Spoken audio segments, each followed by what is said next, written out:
Good morning students, मैं नरेंद्र तिवारी आज आपको व्याकरण पढ़ाने चल रहा हूँ। व्याकरण में आज का मुख्य टॉपिक जो है वो है रस। पहले हम लोग रस की परिभाषा समझ लेते हैं, तत्पश्चात आगे बढ़ते हैं। रस से तात्पर्य है काव्य में आनंद प्राप्त करने से है। जब हम किसी कहानी, कविता, नाटक, उपन्यास, फिल्म आज को पढ़ते, देखते, सुनते हैं, तब पाठक, श्रोता, दर्शक जिस सुख, दुख एवं आनंद की अनुभूति करता है या होती है, वही काव्य में रस कहलाता है। मीन्स हम कोई किताब को पढ़ रहे हैं, कोई नाटक को देख रहे हैं, हम कोई फिल्म देख रहे हैं, कोई एकांकी देख रहे हैं, और वह देखते समय हमको जो रस की आनंद होती है, अनुभूत होती है, उसी कभी हमको दुख होता है और कभी हमको सुख होता है। वही दुख सुख को काव्य की भाषा में रस कहा जाता है। अब सबसे सटीक परिभाषा आचार्य भरत मुनि ने अपने एक सूक्ति में कही है, जो संस्कृत में है। विभाव व्यभिचारी संयोगादृश निष्पत्ति। यह आचार्य भरत मुनि की सबसे बढ़िया परिभाषा है। अर्थात भरत मुनि ने रस की निष्पत्ति के मुख्य सूत्र इस प्रकार दिए हैं। विभावानुभाव व्यभिचारी संयोगादृश निष्पत्ति। अर्थात विभाव भाव से उत्पन्न करने का साधन अनुभाव, पात्रों की चेष्टाएं, व्यभिचारी अनेकानेक भाव, मतलब बहुत सारे भाव मन में उत्पन्न हो, भावों के सहयोग से रस की निष्पत्ति होती है। ये आचार्य भरत मुनि की परिभाषा है, जो सबसे सटीक, सबसे अच्छी परिभाषा मानी जाती है, और एकदम छोटी सी है, इतनी सी, लेकिन एक लाइन की है। कहीं बीच में आपके बहुत शब्द नहीं, बहुत बड़ा सा वाक्य मिला करके बना हुआ है, वो है। उसके बाद हम लोग रस के अंग पढ़ते हैं। रस के मुख्यतः 4 अंग होते हैं। पहला स्थायी भाव, दूसरा विभाव, तीसरा अनुभाव और चौथा संचारी भाव। अब विभाव के भी 2 भाग हो जाते हैं, 2 पार्ट होते हैं यहाँ, एक आलंबन और एक उद्दीपन। आलंबन के भी 2 पार्ट हो जाते हैं, पहला आश्रय और दूसरा विषय। और अनुभव के 4 पार्ट होते हैं, एक सात्विक, दूसरा कायिक, तीसरा वाचिक और चौथा आहार्य। ये आपके रस के अंग हैं। अब रस के अंगों में जैसे स्थायी भाव हमने देखा, प्रत्येक मनुष्य के चित्त में प्रेम, दुख, क्रोध, आश्चर्य, उत्साह आदि भाव स्थायी रूप से विद्यमान रहते हैं। मीन्स उसके हृदय में, उसके मस्तिष्क में रहते हैं। उसी स्थायी भाव, उसे ही हम लोग स्थायी भाव कहते हैं। यहाँ आपने देखा ना, उसे ही हम लोग स्थायी भाव कहते हैं। स्थायी भाव हमारे हृदय में छिपे होते हैं, और ये अनुकूल वातावरण में उपस्थित होकर स्वयं भी जागृत हो जाते हैं। उसके बाद नंबर आता है विभाव का। विभाव आप देखिए ना, विभाव के भी 2 पार्ट, इसके भी 2 पार्ट ना। तो हम लोग विभाव देखते हैं। विभाव से अभिप्राय उन वस्तुओं एवं विषयों के वर्णन से है जिनके प्रति सहृदय के मन में किसी प्रकार का भाव या संवेदन होती है। अर्थात भाव के जो कारण होते हैं उन्हें विभाव कहा जाता है। विभाव 2 प्रकार के होते हैं, एक आलंबन और दूसरा उद्दीपन। अब पहले हम लोग आलंबन को पढ़ लेते हैं। आलंबन जिन व्यक्तियों के पात्रों के आलंबन में सहारे से स्थायी भाव उत्पन्न होते हैं, वे आलंबन विभाव कहलाते हैं। जैसे नायक और नायिका। अब आलंबन के भी भीतर 2 प्रकार हैं। ये देखिए, आलंबन, पहला आश्रय, दूसरा विषय। आश्रय जिस व्यक्ति के मन में रख मीन्स प्रेम, जिस व्यक्ति के मन में रख प्रेम आदि विभिन्न भाव उत्पन्न होते हैं, उसे हम लोग क्या कहते हैं? आश्रय कहते हैं। अब उसके बाद नंबर आता है विषय का। विषय जिस वस्तु या व्यक्ति के लिए आश्रय के मन में भाव उत्पन्न होते हैं उसे हम लोग विषय कहते हैं। फिर से समझ लीजिए, जिस विषय जिस वस्तु या व्यक्ति के लिए आश्रय के मन में भाव उत्पन्न होते हैं उसे ही हम लोग विषय कहते हैं। उदाहरण के लिए राम के मन में सीता के प्रति रति का भाव जागृत होता है, राम के मन में सीता के प्रति रति का भाव जागृत होता है तो राम आश्रय होंगे और सीता विषय। आश्रय कौन हुआ? राम, और सीता कौन हुई? विषय। तो उसी प्रकार एक सीता के मन में राम के प्रति रति भाव उत्पन्न होता है तो सीता आश्रय होती हैं और राम विषय होती हैं। अब उसके बाद आता है इसी का दूसरा पार्ट विभाव का, उद्दीपन। उद्दीपन विभाव आश्रय के मन में उत्पन्न हुए स्थायी भाव को और तीव्र करने वाले विषय की बाहरी चेष्टाओं, बाह्य वातावरण को उद्दीपन विभाव कहा जाता है। उदाहरण के लिए दुष्यंत शिकार खेलते हुए ऋषि कर्ण के आश्रम में पहुंचे। दुष्यंत शिकार करते हुए ऋषि कर्ण के आश्रम में पहुंच जाते हैं। वहां वे शकुंतला को देखते हैं।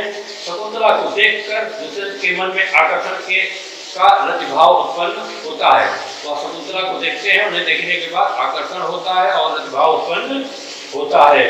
उस समय शकुंतला की शारीरिक चेष्टाएं दुष्यंत के मन में रति भाव को और अधिक तीव्र कर देती हैं। शकुंतला के अंदर जो शरीर की भाषा थी, भाव थे, वो उनके दुष्यंत के अंदर रति भाव और उत्पन्न कर देते हैं। नायिका शकुंतला की शारीरिक चेष्टाएं तथा वन प्रदेश के अनुकूल वातावरण को ही उद्दीपन कहा जाता है। अब उद्दीपन क्या हुआ? शकुंतला की जो शारीरिक चेष्टाएं थी, वन का प्रदेश था, ये सब अनुकूल वातावरण उसके रति के लिए बनता है, वही उद्दीपन विभाव कहलाता है। अब इसके बाद नंबर तीसरा आ जाता है अनुभाव। अनुभाव, अनु का अर्थ होता है पीछे अर्थात बाद में। अनु का भाव होता है पीछे अर्थात बाद में। स्थायी भाव के उत्पन्न होने पर उसके बाद जो भाव उत्पन्न होता है उसे ही हम लोग अनुभाव कहते हैं। अब उसके बाद आता है अनुभाव के भी चार पार्ट, सात्विक, कायिक, वाचिक और आहार्य। अब सात्विक, पहला जो है सात्विक, जो अनुभाव मन में आए भाव के कारण स्वतः प्रकट हो जाता है उसे सात्विक कहते हैं। मीन्स जो अनुभव मन में आए भाव, जो अनुभव मन में आए भाव के कारण स्वतः प्रकट हो जाता है उसी को हम लोग सात्विक कहते हैं। अब इसके बाद कायिक आता है। शरीर में आए हुए अनुभव को हम लोग कायिक कहते हैं। और इसके बाद नंबर 3 आता है वाचिक। वाचिक जो है काव्य में नायक अथवा नायिका द्वारा भाव दशा का कारण वचन में आए परिवर्तन को वाचिक अनुभव कहते हैं। और लास्ट आता है आपका आहार्य। नायक नायिका की वेशभूषा द्वारा भाव प्रदर्शन आहार अनुभव कहलाता है। मीन्स नायक और नायिका का जो वेशभूषा है, कैसे कपड़े पहने हैं, उसमें क्या उनके शरीर का वातावरण दृश्य है, ये सब मिला करके आहार के अंतर्गत आता है। नायक नायिका की वेशभूषा द्वारा भाव प्रदर्शन आहार अनुभव कहलाता है। अब इसका चौथा और अंतिम संचारी अवलिक व्यभिचारी। संचारी या व्यभिचारी भाव मन के चंचल या अस्थिर विकारों को संचारी भाव कहते हैं। जब हमारा मन चंचल होता है, अस्थिर होता है, उसी को हम लोग संचारी भाव या व्यभिचारी भाव कहते हैं। स्थायी भाव के बदलने पर यह भाव परिवर्तित होते रहते हैं और हमारा स्थायी भाव जब बदलता है यह भाव हमेशा परिवर्तित होते रहते हैं। संचारी भाव नाम रखने के पीछे यही कारण रहा है और इसका जो संचारी भाव नाम रखा गया उसके पीछे यही कारण रहा है कि हमारे मन के भाव हमेशा परिवर्तित होते रहते हैं। संचारी भाव के को व्यभिचारी भाव भी कहा जाता है। उदाहरण के लिए शकुंतला के मन में रति भाव के कारण उचित देखकर दूसरे के मन में मोह, हर्ष, आवेग आदि जो भाव उत्पन्न होते हैं उन्हें ही हम लोग संचारी भाव कहते हैं। संचारी भावों की संख्या हमारे विद्वानों ने 33 बताई है, 33 जो प्रमुख है उसमें। इनमें संचारी भाव है शंका, निद्रा, मद, आलस, दीनता, चिंता, मोह, स्मृति, धैर्य, लज्जा, चपलता, आवेग, हर्ष, विषाद, उत्सुकता, उग्रता, त्रास आदि। बच्चों अब आप रस पढ़ना है और रस के 11 भेद यहाँ दिए गए हैं। उसका स्थायी रूप भी दिया है और संचारी भाव भी दिया है। एक एक करके हम लोग उसको देखेंगे। अभी आपको बताया जैसे रस से तात्पर्य काव्य में आनंद का प्राप्त करना होता है। जब हम किसी कहानी, कविता, नाटक, फिल्म आदि को देखते, सुनते और अनुभूत करते हैं तब पाठक, श्रोता या दर्शक जिस सुख, दुख और आनंद की अनुभूत करता है काव्य की भाषा में उसी को रस कहा जाता है। अर्थात आप जो भी देख रहे हो, चाहे वो फिल्म हो, चाहे कहीं रंगमंच में नाटक देख रहे हो या कोई उपन्यास पढ़ रहे हो, कहानी पढ़ रहे हो, आपके अंदर जो सुख दुख की अनुभूति होती है काव्य की भाषा में हम लोग उसी को रस कहते हैं। रस को हिंदी में 11 भागों में बांटा गया है। पहला आ गया श्रृंगार रस, इसके स्थायी भाव रस और संचारी भाव स्मृति, हर्ष, मोह आदि। उसके बाद आता है हास्य रस। हास्य रस का स्थायी भाव हास्य, संचारी भाव हर्ष, चपलता, लज्जा आदि। तीसरे नंबर पर आता है करुण रस, जिसका स्थायी भाव शोक, ग्लानि, शंका, चिंता आदि इसका संचारी भाव है। अगला रौद्र, जिसका स्थायी भाव क्रोध, उग्रता, क्रोध आदि इसका संचारी भाव है। इसके बाद आता है वीर रस, उत्साह इसका स्थायी भाव है, आवेग और गर्व इसका संचारी भाव है। भयानक रस, इसका स्थायी भाव भय है और ग्लानि, शंका, चिंता इसका संचारी भाव है।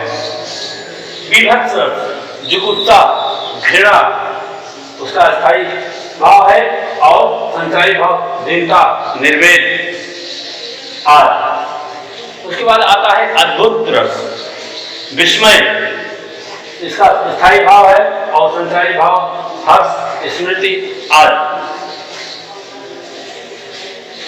इसके बाद आता है शांत रस, जिसका स्थायी भाव निर्वेद, वैराग्य है, जिसमें हर्ष, प्रसन्नता और विस्मय इसके संचारी भाव आते हैं। वत्सल रस, स्थायी भाव इसका वत्सल है और संचारी भाव इसका वसंता, हर्ष आदि। भक्ति का स्थायी भाव अनुराग, ईश्वर विषय रति और इसका संचारी भाव हर्ष, गर्व, निर्वेद और सुख आदि। एक रस के कुल 9 भेद होते हैं। बाद में आचार्यों ने 2 और भावों को स्थायी भाव की मान्यता देकर रसों की संख्या 11 कर दी है। पहले इसकी संख्या सिर्फ 9 होती थी, बाद में 2 को और स्थायी भाव को देकर के इसकी संख्या 11 दे दी गई है।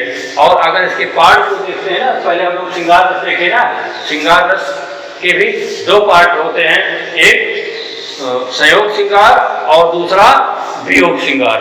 इसको हम विस्तृत में आगे पढ़ते हैं। यहाँ पहला रस जो आपको बताया गया है श्रृंगार रस। श्रृंगार रस को रसों का राजा भी कहा जाता है।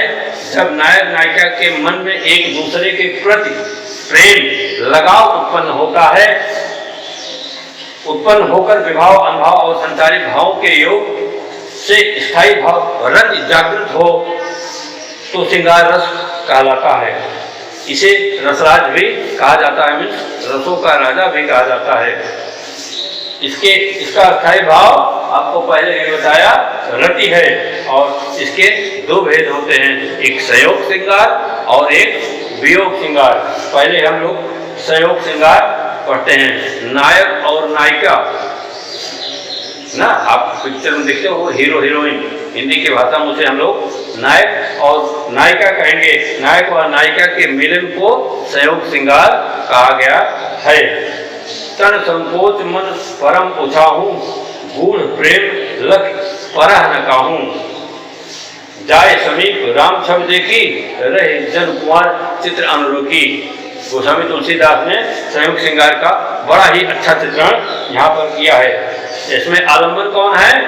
नायक अर्थात श्री राम जी, और आश्रय कौन है? नायिका अथवा सीता जी। अब उद्दीपन समीप जाना और छब को देखना है। छब मतलब उनके शरीर को देखना है। और संसारी भाव सीता का जड़ोत रह जाना। जब जनक वाटिका में, पुष्प वाटिका में जाते हैं राम जी, वहीं पहली बार देखते हैं और उसका संसारी भाव क्या होता है? सीता का एकदम खड़े हो जाना, जड़ोत खड़े हो जाना। इसके बाद नंबर दूसरा आता है श्रृंगार रस का दूसरा पार्ट, मतलब एक संयोग आपने पढ़ लिया। उसके बाद आता है आपका वियोग, जहाँ नायक और नायिका के वियोग का वर्णन होता है, उसी को हम लोग वियोग श्रृंगार कहते हैं। विरह का जलजात जीवन, विरह का जलजात, वेदना में जन्म, करुणा में मिला आवास। विरह का जलजात जीवन, विरह का जलजात, असुचिता दिवस इसका अश्रु गिनती रात। विरह का जलजात जीवन, विरह का जलजात। स्थायी भाव रत, प्रिया, वियोग, आश्रय नायिका, विषय नायक, उद्दीपन नायक से दूरी, क्योंकि नायक और नायिका में दूरी हो जाएगी तभी वियोग श्रृंगार होता है। अनुभव वेदना, पीड़ा, अनुभव आज संचारी भाव विलाप करना और रोना, नायिका के द्वारा विलाप करना और रोना ही इसका संचारी भाव है। इसके बाद नंबर 2 पे हम लोग यहाँ हम आपको पहले करुण रस बता देते हैं। जब प्रिय या मनचाही वस्तु के नष्ट होने पर, उसका कोई अनिष्ट होने पर हृदय शोक से भर जाए, उसी को हम लोग करुण रस कहते हैं। जैसे मेरे हृदय में हर्ष हा, अभिमन्यु अब तू है कहाँ। अर्जुन अभिमन्यु के लिए परेशान होते हैं, उसमें स्थायी भाव शोक है। सॉरी, द्रौपदी आश्रय द्रौपदी है, आलम्बन अभिमन्यु है, उद्दीपन शोकाकुल वातावरण, जो उद्दीपन है वो पूरे वातावरण को शोकाकुल कर रहा है। अनुभव रोना, विलाप करना, और संचारी भाव द्रौपदी का अभिमन्यु को याद करना, बीच बीच में जड़ रूप हो जाना में एकदम निश्चित पड़े रह जाना। उसके बाद नंबर आता है वीर रस का। युद्ध अथवा किसी कठिन कार्य को करने के लिए हृदय में उत्साह, स्थायी भाव से जागृत होने के प्रभाव स्वरूप जो भाव उत्पन्न होता है, उसी को हम लोग वीर रस कहते हैं। उदाहरण, चढ़त तुरंग चतुरंग साज शिवराज, चढ़त प्रताप दिन दिन अति जंग में, भूषण चढ़त मरहट के चित्त अट, खग खुली चढ़त है अरिक के अंग में। इसका स्थायी भाव उत्साह है। आलम्बन औरंगजेब और तुरक, अनुभव घोड़ा पर चढ़ना, सेना, तलवार चलाना आदि। संचारी भाव उग्रता, क्रोध, चाव आदि। अब इसके बाद आता है आपका विभत्स रस। विभाव, अनुभव तथा संचारी भाव के मेल से जो घृणा का भाव जागृत होकर उत्पन्न होता है, उसे हम लोग विभत्स रस कहते हैं। उदाहरण, सिर पर बैठो काग, आंख को घात निकारत, खींचत जीवत सियार, अतः आनंद कर धावत। मीन्स ऐसा दृश्य देख कर जिससे मन आपका विचलित हो जाता है, वही को हम लोग विभत्स रस कहते हैं। स्थायी भाव जुगुप्सा होती है। आलम्बन उसका किसी का मृत शरीर है, और आश्रय देखने वाला जो है वो आश्रय है। उद्दीपन गिद्ध, सियार, चील, कौवे आपको नोच नोच कर खाना, और अनुभव घृणा है। संचारी भाव आपका दीनता है। अब हम अगला रस शांत रस पढ़ेंगे। शांत रस सांसारिक वस्तुओं से विरक्त तथा सात्विकता का वर्णन शांत रस कहलाता है।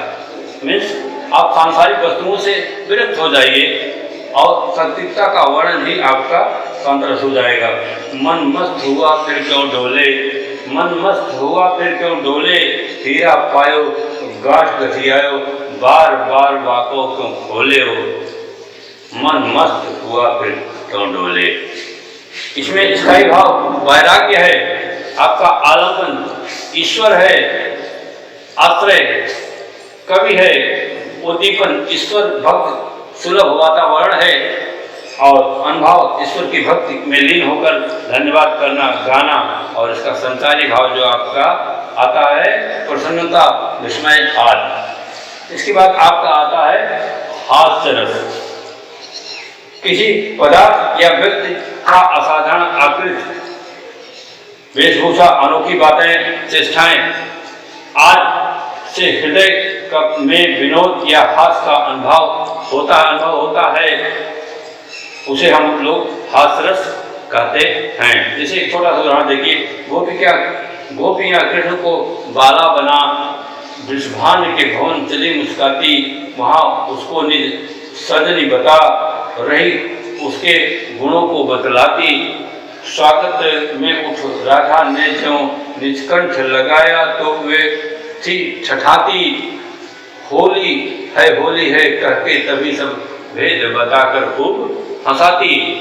इसमें स्थायी भाव इसका हास है, यहाँ देखिए आपको बताया गया ना, स्थायी भाव इसका हास है, और आलम्बन कृष्ण का गोपी रूप धारण करना, आलम्बन इसका कृष्ण का गोपी का रूप धारण करना। आश्रय क्या है, गोपियां जो है वो आश्रय हैं, और उद्दीपन होली का त्योहार का वातावरण जो समाज में चारों तरफ फैला हुआ है वो उसका उद्दीपन है। अनुभव गोपियों का हंसना मुस्कुराना, और कृष्ण की चेष्टाएं, और संचारी भाव इसका है लज्जा, हर्ष और चपलता आदि इसका संचारी भाव है। अब इसके बाद आता है आपका रौद्र रूप, उसका स्थायी भाव क्रोध है। जब विभाव, अनुभव और संचारी भाव के मेल से क्रोध स्थायी भाव का जन्म हो तो रौद्र रस की उत्पत्ति होती है। उदाहरण, रौद्र रस, उदाहरण इसका देखिए, उस काल मारे क्रोध के तन कांपने लगा उसका, मन हवा के वेग से सोता हुआ सागर जगा। इसका आपको बताया ना, रौद्र रूप इसका क्रोध है, स्थायी भाव इसका क्रोध है। आलम्बन अभिमन्यु के मारने वाला जयद्रथ, उद्दीपन अकेले बालक अभिमन्यु को चक्रव्यूह में फंसाना तथा 7 महारथियों द्वारा उस पर आक्रमण करना। अनुभव शरीर कांपना, क्रोध करना और मुंह लाल हो जाना, और संचारी भाव उग्रता, चपलता आदि। उसके बाद आपका आता है भयानक रस। भयानक रस भय उत्पन्न करने वाली बातें सुनने अथवा व्यक्ति को देखने, सुनने अथवा उसकी कल्पना करने से भय, मन में भय छा जाए तो उस वर्णन को हम लोग, वर्णन में भयानक रस विद्यमान रहता है, उसके वर्णन में तब भयानक रस विद्यमान रहता है। उदाहरण, एक और अजगर हिलक, एक और मिगराए, एक और अजगर हिलक, एक और मिगराए, बिकल बटोही बीच ही पयो मूर्छा खाए। मिगराए मीन्स शेर, और एक तरफ अजगर देख करके जो रास्ते में चलने वाला बटोही था वो मूर्छा खाकर गिर गया। स्थायी भाव भय, आलम्बन भयानक जंगल, आश्रय जो है वो राहगीर चलने वाला जो था, उद्दीपन अजगर और सिंह का राहगीर की ओर बढ़ना, अनुभव डरना और मूर्छित होकर के गिरना, संचारी भाव मरण, बेहोश होना आदि। इसके बाद आता है आपका अद्भुत रस। किसी असाधारण, अलौकिक और आश्चर्यजनक वस्तु, दृश्य या घटना को देखने सुनने से जब मन में आश्चर्य होता है तब अद्भुत रस की उत्पत्ति होती है। मतलब कोई घटना हम लोग देखते हैं और जब हमारे मन में आश्चर्य होता है तो उसी को हम लोग अद्भुत रस कहते हैं, या अद्भुत रस की उत्पत्ति मन में होती है। उदाहरण, राग है कि रूप है कि रस है कि जस है कि तन है कि मन है कि प्राण है कि प्यारी है। स्थायी भाव विस्मय, आलम्बन झोपड़ी के स्थान पर महल और दरिद्र ब्राह्मणी के स्थान पर वस्त्राभूषण से सज्जित नारी, सुदामा की पत्नी। जब सुदामा अपने घर आते हैं कृष्ण से मिलकर के देखते हैं कितना बड़ा महल दिखाई देता है, वही उनके आश्चर्य का ठिकाना नहीं रहता, वही अद्भुत रस है। और आश्रय सुदामा जी हैं, अनुभव आश्चर्यचकित हो जाना, और संचारी भाव हर्ष, मोह, स्मृति आदि। अब इसके बाद आता है आपका वात्सल रस। वात्सल रस का संबंध छोटे बालक बालिकाओं के प्रति माता पिता अथवा सगे संबंधियों के प्रेम एवं ममता के भाव से है, उसी को हम लोग वात्सल रस कहते हैं। उदाहरण, सोहित कर नवनीत लिए घोघुरन चलत रेणु तट मंडित मुख दधि लेप किए। स्थायी भाव वत्सल, स्थायी भाव इसका क्या है, देखिए आपका यहाँ बताया गया है वत्सल। स्थायी भाव आपका वत्सल है। आलम्बन बालकृष्ण, आश्रय माता पिता, उद्दीपन कृष्ण का घुटनों तक धूल से भरा शरीर, मुंह में दही का लेप मक्खन का लेप लगा हुआ है। अनुभव हंसना, प्रसन्न होना। संचारी भाव विस्मित होना, मुग्ध हो जाना। इसके बाद आपका अंतिम आता है भक्ति रस। ईश्वर के प्रति भक्ति भावना अस्थायी रूप से मानव संस्कार में प्रतिष्ठित होना ही भक्ति रस कहलाता है। जैसे मेरे तो गिरधर गोपाल दूसरा न कोई, जाके सिर मोर मुकुट मेरे पति सोई, साधु संग बैठ बैठ लोक लाज खोई, अब तो बात फैल गई जाने सब कोई। स्थायी भाव अनुराग, ईश्वर विषय रति।